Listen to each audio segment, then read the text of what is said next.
Do you think renters should be earning points to their credit score for paying rent? This company right here thinks you should. Rent is the single biggest expense for most people in this country. Right. Most people's biggest expense. So why don't we earn points to our credit? Let's see if this company is legit. So the company started in 2017, but they hit the news again recently because they just got a $200 million investment, and now their valuation is at $3 billion plus. $3 billion isn't that much. Companies are IPOing at billions of dollars all over the place. I mean, Mediterranean restaurant Cava just IPO'd at $4.9 billion.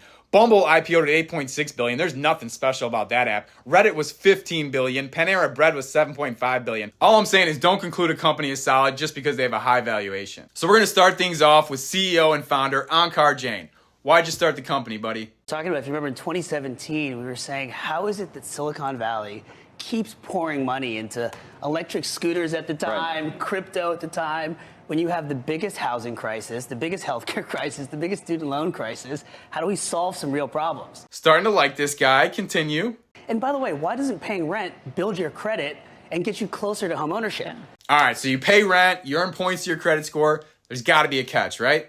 You're collecting a fee, a processing fee, a transaction fee every time. Correct. Which is what percent? Which is what percent? I mean, it depends on the type of payment method. You can pay by bank ACH. You can pay Okay, by but check, we're talking you can between pay by 1.5% and credit. 3%. Are we talking Amex style? I mean, Amex was 3%.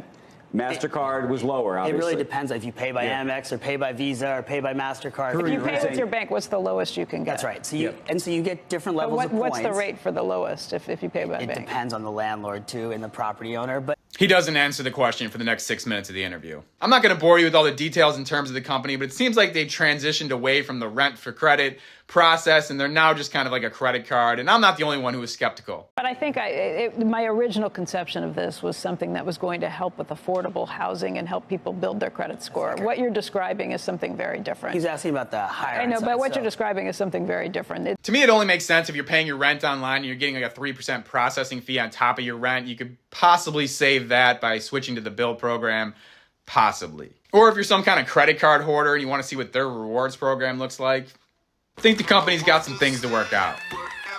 Be kind.